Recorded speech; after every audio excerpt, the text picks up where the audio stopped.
Hey YouTube, James from the Wyvern Watch here, and welcome to another deck profile. This time an update to my Silent Prophecy deck, which is what I like to call it, of course, but only because I basically mixed a little bit of, a Spellbook Prophecy deck with, as you can see, Silent Magician. Silent Magician being one of my absolute faves. Really love this card. I think the artwork's absolutely spectacular. Obviously she's a spellcaster, which obviously attracts me in the first place. I do a lot of spellcaster decks, but I think it's just a standalone a good card for any spellcaster deck really. But of course there's a lot of protection built into Spellbook, so I thought it's a good addition. And aside from a few other standard cards that you'll recognise as I go through the profile, she's a nice little surprise and actually really good fun to play as well. So I thought I'd mix them up a little bit. So yeah, full on. Sorry, my breath just ran up the stairs. A full on Spellbook list about to come up. But obviously it's not the most competitive deck in the world, we have to admit that at the moment. It used to be.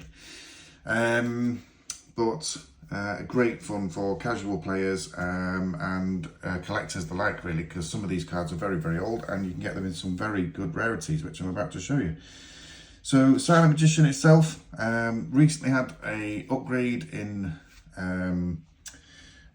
rarity, obviously when it came out of Rarity Collection number 2.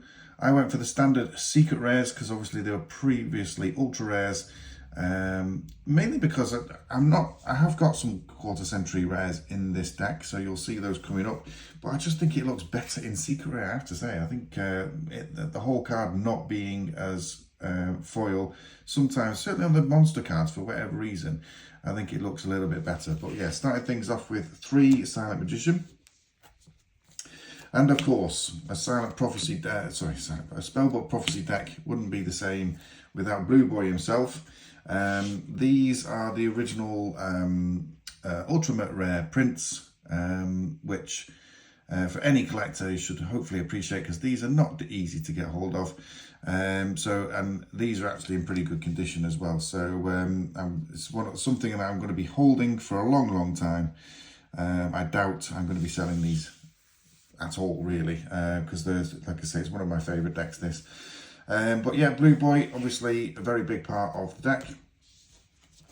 And then we're also running 3 Temperance, which is in big demand for also a reprint of some sort. Maybe I'll get it at some point, because again, these are very difficult to get hold of now. But Temperance of Prophecy, obviously going for the higher level spellcaster decks that you've got available in your deck. That's essentially it, but you know, it's just a good addition and an easy use and easy way of getting into, of course, the High Priestess of Prophecy, which of course I am currently running at 2 of, and I did actually get these in the quarter century rare from Rarity Collection number 4. I don't know why they came out in different collections, but anyway. So yeah, she's in the quarter century now, previously the ultra rare versions.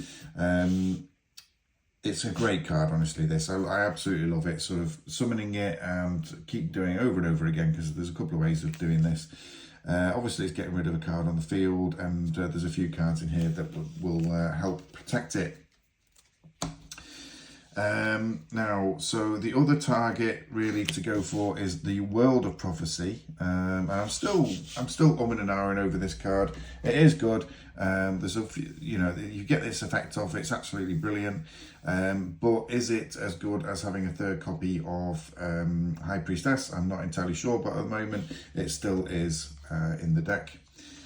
Because of course we are running Silent Magician, we are also running 1 copy of Silent Magician level 8 in its new quarter century artwork. As soon as I heard about this, I had to get my hands on it. So yeah, really nice card that. The artwork's incredible actually. I'll just bring it a little bit closer so you can see it. So that's just about in focus there. So yeah, absolutely cracking card. And then to finish things off on the monster count, we've got three Magician Souls, just in support, and obviously very suitable for this deck, for any really spellcaster deck with higher levels in it. Onto spells, we're obviously going for Spellbook of Secrets, the very standard Spellbook of Secrets. Of course, in the Ultimate Rare as well. Very, very difficult to get hold of in nice condition. I think there's one of these that's got a little nick on it, but apart from that, they're pretty good. But yeah, when you get the light on these, when you're playing them, it doesn't half feel good to use the Ultimate Rare ones as well. But yeah, Spellbook Secrets, pretty standard at 3. I've got loads of 2-ofs now, so we've got 2-ofs on the Spellbook of Knowledge. Obviously, all the spellbooks are incredibly searchable, so we don't need to worry too much about that, but that's your draw power. The Master is quite useful because obviously it just doubles up one of your normal spellbook cards, spellbook spell cards, I should say. So yeah, very, very useful. Always, I think 2 is the right number for that because you certainly don't want to draw it too early. I've got 2 Grand Spellbook Tower. This is essentially your second draw of the turn. If you can get the combos running, but yes, it's pretty much standard at 2-of as well. I've also gone for 2-of on the Fates. Some people are running 3 Fates, but I think 2 is my number. Again, I've managed to secure the Ultimate Rare ones of these.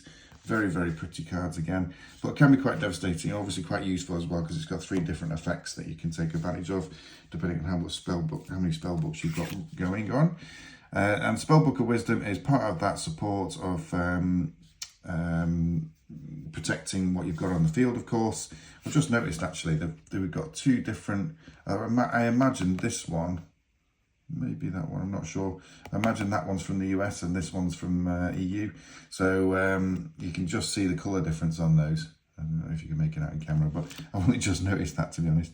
But yes, a good card, and like I say, it's got High Priestess on it, always very fitting. And then I got 5 1-ofs on the spell books as well. So we've got 2, sorry, I'll run through those in just a sec. They're all on the screen, yes they are. So Judgment, of course, straight off the ban list. Again, I've picked up the Quarter Century one for this. Extremely useful card. And obviously straight back in the deck. I couldn't wait to put that in. Spellbook of Life, of course, is bringing one back to life. Power, giving you the extra attack bonus, attack boost. Style Hall, not one that everybody uses, but I do like it. An early game, it can really start to ramp up because it gives you extra attack points depending on how many counters you've got on it. And Spellbook of Eternity, getting one of your banished cards back. And then few support cards. Of course, I've got Pot of Extravagance because the extra deck is fairly irrelevant, although I've packed it full of potentials, shall we say, but they're not exactly potent. But yes, Extravagance, everyone knows what that does, but yeah, we're going to go for the 6 cards every time. And the other protection for the higher levels spellcaster monsters is the Power of Guardians. I think that's suitable as well, and obviously does help a lot. And the last card in the last spell, sorry, I should say, is Monster Reborn. Obviously, just to bring back one of the previous deaded monsters. And last but not least, on the main deck is Heavy Storm Duster.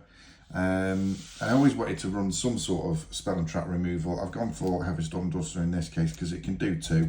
And even if it was an MST, you'd probably end up setting it anyway. So that's what I've gone for. But those can be switched out for whatever you want.